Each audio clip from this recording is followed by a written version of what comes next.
Welcome to the deep dive. Really excited about this one today. We're diving into a story that's, well, it's complex. It sits right at the intersection of ancient spiritual traditions, human rights, and big geopolitical power plays. It's the mystery, really, of Tibet's 11th Panchen Lama, a child taken almost 30 years ago now, and it's a case that still resonates so powerfully today. Yeah, it really does. And for this deep dive, we've got a pretty comprehensive report. It gives a solid legal and political analysis, Okay. draws on detailed history, international law, documented responses from various global bodies. Our job here is really to pull out the most critical pieces from all this material, give you the essential insights. Because what the sources show is a very carefully planned long game by Beijing.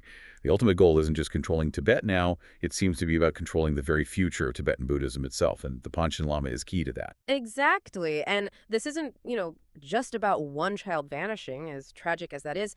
It's more like a blueprint, a chilling one for how a state can try to, well, weaponize spirituality, how deep spiritual authority clashes head on with raw state power, and what that means for a whole culture's future.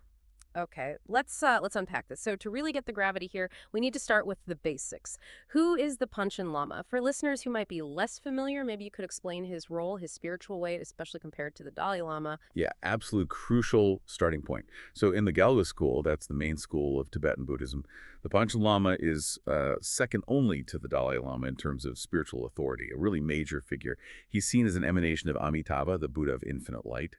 And his title, Panchen Lama, it literally translates to great scholar. His traditional home base is Tashilhunpo Monastery in Chagati.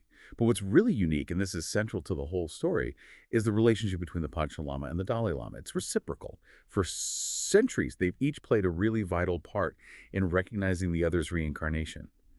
This mutual verification, it's the main way they ensure the legitimate continuity of these two incredibly important spiritual lineages in Tibet. Okay, so that mutual recognition is key. It is. And when you see that, you understand why controlling the Panchen Lama becomes such a strategic goal for anyone wanting to influence who the next Dalai Lama will be. It's about legitimacy. And it's worth remembering, the previous Panchen Lama, the 10th, he had a really complicated history with the Chinese government, didn't he? Beijing initially tried to sort of co-opt him, but he actually became a very courageous critic of their policies in Tibet. His most famous act, probably, was that 1962 70,000 character petition, a really detailed, damning report on mass starvation, destruction of monasteries, systematic abuse under Chinese rule, and that landed him in prison for nearly a decade. Then his sudden death in 1989, just 5 days after making another very critical speech. Well, it's viewed with a lot of suspicion by Tibetans, deep suspicion. Absolutely. And that whole experience with the 10th Panchen Lama, it really seems to have hardened the CCP strategy. The Chinese Communist Party, that is. They likely realized just trying to co-opt wasn't reliable enough. They needed total control over the reincarnation process right from the start. So immediately after the 10th Panchen Lama died, the Chinese State Council just asserted unilateral control over the search for his successor. No consultation, just took over. They did appoint Chajul Rinpoche, he was the abbot of Tashilhunpo Monastery, to lead the official state-approved search committee. But Chajul Rinpoche, following centuries of religious tradition, kept up secret communications with the Dalai Lama, who was in exile in India. He informed the Dalai Lama that all the traditional methods, divinations, signs, they all pointed clearly to one young boy, Gedhun Choekyi Nyima. Okay, so the traditional process pointed one way, but the state wanted control. And the Dalai Lama, knowing Beijing was likely planning to manipulate the whole thing and install their own candidate, he made a really decisive move. On May 14th, 1995, from India, he publicly announced his formal recognition of the 6-year-old boy, Gedhun Choekyi Nyima, as the 11th Panchen Lama. It was a clear assertion of spiritual authority, wasn't it? Basically preempting and challenging the CCP's political game plan. Yeah, exactly. A direct challenge. And that immediately set up this situation with two rival candidates, each representing totally opposed ideas of legitimacy. So on one side, you have Gedhun Choekyi Nyima, born April 25, 1989, identified by the Dalai Lama using all the sacred Tibetan Buddhist methods, interpreting prophecies, visions in sacred lakes, testing candidates with items belonging to the previous Panchen Lama in the traditional ways. And he's unequivocally accepted by the Central Tibetan Administration, the government in exile, global Tibetan diaspora, and crucially, the vast majority of Tibetans inside Tibet. He is their Panchen Lama. Then on the other side, you have Genke Norbu, born February 13, 1990. In November 1995, remember, this is 6 months after Gedhun Choekyi Nyima was recognized and then abducted, the Chinese government staged this ceremony. They used an old Qing dynasty ritual, the Golden Urn Lottery, to select Norbu, and pointedly, Gedhun Choekyi Nyima wasn't even included as a possibility in their lottery. Reports also suggest Norbu's parents were members of the Chinese Communist Party, and he is, well, overwhelmingly rejected by Tibetans. They often call him Panchen Lama, which means fake Panchen. They see him purely as a political tool of the CCP. Wow, so it's really a fundamental clash, isn't it? Not just political disagreement, but a clash of worldviews. Spiritual authority versus state control trying to define truth itself. And I imagine that clash had immediate, pretty severe consequences on the ground. What was Beijing's first move after the Dalai Lama's announcement? Oh, the response was incredibly swift and brutal. May 17, 1995, just 3 days after the Dalai Lama recognized him, 6-year-old Gedhun Choekyi Nyima was abducted, taken by Chinese authorities right from his family home in Lari County. And it wasn't just him. His entire family vanished with him, his parents. And to this day, nearly 3 decades later, no independent observer, not the UN, not journalists, no one has seen Gedhun Choekyi Nyima or his parents. Just vanished. A 6-year-old boy and his family. And the crackdown wasn't limited to him, right?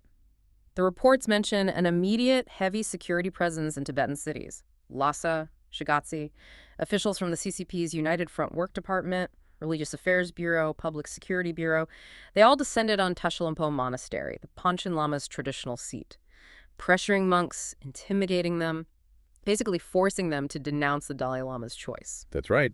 And the state's reaction went even further. Chadrul Rinpoche, remember, the abbot who led the official search but communicated with the Dalai Lama. He was arrested around May 17th, too, as he was returned from Beijing, his supposed crime, communicating with the Dalai Lama. Following his religious duty, they charged him with plotting to split the country and leaking state secrets, held him in secret for 2 years and sentenced him to 6 years in prison. After he got out in 2002, he was immediately put under strict house arrest. And there are credible reports he died in custody in 2011, under very suspicious circumstances. So silencing the key figures involved? Exactly. It shows a strategy of collective punishment. The purge also hit Champa Chungla, the secretary of that search committee, arrested along with Chadrul Rinpoche, and reports say somewhere between 17 and 30 other monks from Tashilhunpo were also arrested, mostly in nighttime raids, sending a very clear message. Now, from a legal standpoint, this abduction and the ongoing refusal to reveal his whereabouts, it's defined under international law as an enforced disappearance, a continuing crime. Basically, state agents take someone, then deny it or refuse to say where they are. It places the victim completely outside the law's protection, a grave human rights violation. And China has signed relevant treaties. Yes, it's a flagrant breach of the UN Convention on the Rights of the Child, which China is a party to. It also violates principles in the International Covenant on Civil and Political Rights, which China has signed, though not ratified. And given the systematic nature of disappearances in Tibet, particularly related to this case, you could argue it fits the definition of a crime against humanity. The widespread or systematic practice of enforced disappearance is defined as such. It's really striking how China's official story about Gedhun Choekyi Nyima has, well, evolved over the years. Looking at the reports, what does that shifting narrative tell us about their strategy?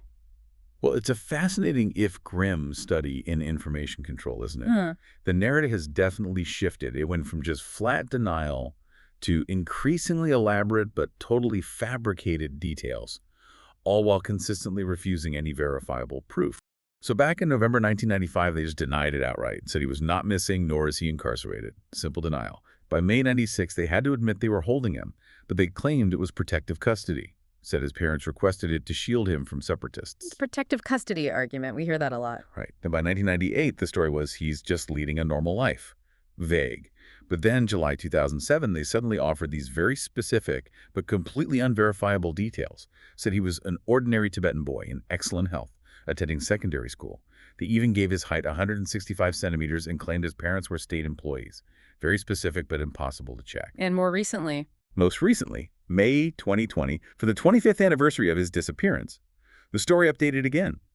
He'd supposedly received free compulsory education, passed the college entrance examination, and now has a job. And just this year, May 2025, China's embassy spokesperson got quite aggressive, calling the whole enforced disappearance a lie without any objective basis, still denying the core issue. So the core strategy remains: consistently refuse any real proof of life, any independent access, always hiding behind this supposed family wish for privacy. Exactly. Each new fabricated detail seems like a tactic, A way to muddy the waters, to try and manage the narrative without ever revealing the actual truth. It's purely reactive information control, not transparency. And while this narrative is shifting and they're obscuring Gedhun Choekyi Nyimima's fate, the state-controlled replacement Gain Kane Norbu, he's being systematically, well, groomed for the role. He gets Yeah. these prominent political appointments: vice president of the state-run Buddhist Association of China, member of the CPPCC, that top political advisory body. But his public appearances seem rare, heavily policed, and his speeches just echo CCP talking points, right? National unity, adapting Buddhism to socialism. That's precisely it. Despite all this state promotion, Gyan Kane Norbu remains, overwhelmingly rejected by most Tibetans. They see him as a political implant. His visits to Tibetan monasteries often need heavy security or are met with a pretty cold shoulder. It's not genuine reverence. And to give this whole interference a thin veil of historical legitimacy, the CCP constantly emphasizes that golden urn lottery ritual. They present it as some ancient, indispensable historical convention, even though it was imposed by a king emperor in 1793 and wasn't always used. Plus, we have the testimony of Arjia Rinpoche, a very high-ranking Lama who was forced to be there in 1995 for Norbu's selection. He later escaped Tibet and stated unequivocally that the whole lottery process was rigged, predetermined. Rigged, and then they formalized it. Yes, in 2007, they issued Order Number 5. These are state regulations that officially codify government control over the entire reincarnation process for all Tibetan Buddhist figures. It basically makes it illegal to recognize a reincarnation without approval from the officially atheist CCP. Think about that. An atheist party approving religious reincarnations. It's quite incredible. So, for nearly 3 decades now, the international community hasn't been silent. There's been sustained advocacy. How has that actually played out? Well, various UN bodies have been pretty consistently involved. The UN Committee on the Rights of the Child, they made their first formal inquiry way back in May 1996. And the UN Working Group on Enforced or Involuntary Disappearances, they officially classified this case as an enforced disappearance. Crucially, they've kept it active on their docket for decades. That means it doesn't just fade away in the UN system. Plus, you've had various UN special rapporteurs speak out, and there was a really significant joint communication from 5 different UN human rights mandates in June 2020, strongly condemning China's actions and demanding information. And what about individual governments? The U.S., for example, seems quite vocal. The State Department regularly calls for his release. And there was that Tibetan Policy and Support Act of 2020, which explicitly states it's U.S. policy that the succession of Tibetan Buddhist leaders, including the Dalai Lama, is a matter for the Tibetan Buddhist community alone. No government interference. Yes, the U.S. has been consistently vocal. The European Parliament has also passed multiple resolutions over the years condemning the situation and calling for his release. Other nations, too, have raised the issue, sometimes publicly, sometimes maybe more quietly in bilateral talks. And the NGOs, the human rights groups. Oh, groups like Human Rights Watch, Amnesty International, the International Campaign for Tibet, they've been absolutely tireless. Really persistent work, organizing protests, publishing detailed reports, petitions, public awareness campaigns. You might remember back in 2019, they commissioned a forensic artist to create an age-progressed image of what Gedhun Choekyi Nyima might look like at age 30. Trying to keep his face, his story alive. This constant advocacy has been absolutely vital. It's prevented him from being completely forgotten, erased from public view. But it also really highlights the limits of soft power advocacy, naming and shaming when you're up against a major global power like China that prioritizes state control above almost everything else. So, after all this time, where is he now? We know no independent person has seen him since May 17th, 1995. He was 6 then. Now he'd be an adult man in his mid-30s, often called the world's longest-held child political prisoner. Still missing. Still missing from independent view. The only significant update really from a non-Chinese source came in April 2018. The Dalai Lama himself announced that he had information from what he called a reliable source that Gedhun Choekyi Nyima was alive and that he was receiving a normal education. Now, this was a really masterful strategic move by the Dalai Lama. How so? Well, first, it offered huge reassurance to Tibetans worldwide who feared the worst, that he might have died in custody. But second, it skillfully shifted the burden of proof right back onto Beijing. The focus changed from find this missing person to you say he's alive and getting an education, prove it, give us access to this known living individual. It countered speculation and demanded concrete evidence. That makes sense. A very clever way to reframe the demand. And for Tibetan people themselves, he's clearly not just an abstract case, is he? He's their stolen spiritual leader. His disappearance must represent this deep, ongoing trauma. an attack on their religious freedom, their very identity. He seems to have become this incredibly potent symbol of resistance against China's wider efforts to suppress Tibetan culture. The Sinicization policies, controlling language, the surveillance state. Absolutely. He embodies that struggle. And we have to remember, this abduction, right from the start, it was always seen as a strategic, long-term play, specifically aimed at controlling the succession of the current Dalai Lama, the 14th. The logic is, control the person who traditionally plays a key role in identifying the next Dalai Lama, and you can then install your own politically compliant 15th Dalai Lama when the time comes. That's the end game. The ultimate control. Precisely. But the 14th Dalai Lama has consistently and very forcefully pushed back against this. He's stated clearly his reincarnation will not be found in territory under Chinese control. He said any candidate chosen by Beijing must be rejected. And he formalized this position just recently, a major announcement in July 2025. He affirmed that the sole authority to search for and recognize his successor lies with the Gedhun Choekyi Trust. That's an institution he set up based in India, taking it completely out of Beijing's hands, spiritually speaking. So that really sets the stage for a potential future clash, doesn't it? Possibly two rival Dalai Lamas emerging someday. One recognized by Tibetans through their traditions via this trust, and another one imposed by the Chinese state, intended as a tool of political control. Looking back over these 30 years, why hasn't all the international pressure been enough to change China's course on this? Yeah, it's a tough question. The analysis points to a few key factors, really. First, China's huge economic and political clout. Many countries are simply hesitant to jeopardize valuable trade relationships or face political blowback by pushing too hard on sensitive issues like Tibet. Second, Beijing is very skilled at using the principle of national sovereignty as a shield. They consistently frame this as a purely internal affair, rejecting any international scrutiny or intervention. The internal affairs defense. Yes. And third, while the international response has been persistent, it hasn't really been unified or coercive enough. There's never been, say, a UN Security Council resolution specifically on this. No coordinated multilateral sanctions targeting officials over the Panchen Lama case. No unified diplomatic boycott. It's been consistent pressure, but perhaps not sharp enough. So, given that history, what comes next? What are the recommendations being put forward now to try and break this deadlock? Well, there's a proposed shift in strategy, moving from just requesting information or access to actively demanding accountability. One concrete suggestion is using targeted sanctions, like those possible under the U.S. Global Magnitsky Act or similar laws elsewhere, sanctioning specific Chinese officials known to be involved in his disappearance or the cover-up. Hitting individuals involved. Exactly. Another key idea is for like-minded governments, the U.S., EU members, Canada, Australia, others, to form a kind of multilateral coalition. The goal will be to preemptively announce together that they will not recognize any Dalai Lama appointed by the Chinese state, to deny legitimacy to Beijing's candidate before they even announce one. A preemptive rejection. Right. Then finally, establishing a new, clear, non-negotiable standard for what constitutes verifiable proof of life for Gedhun Choekyi Nyima. Not just statements from Chinese officials, but something concrete, like a live, unscripted video call with an independent, internationally respected figure, maybe a UN official or similar. Something undeniable. So, demanding real proof, targeted consequences, and unified diplomatic preemption. Well, there you have it. Our deep dive into this enduring, troubling mystery of Tibet's 11th Panchen Lama.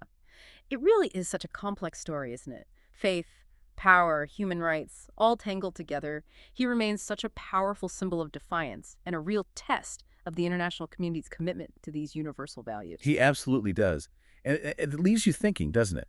Given the way geopolitics are shifting, this ongoing struggle for influence, what new forms of resistance, maybe from within Tibet, or what new kinds of international pressure might actually emerge? What could possibly compel a major global power like China to finally meet its basic human rights obligations, especially when something as profound as spiritual authority is right at the heart of it? That's a really provocative thought to end on, something for all of us to consider. Thank you so much for joining us on the deep dive today, and we really encourage you, our listeners, to keep exploring these critical, complex topics.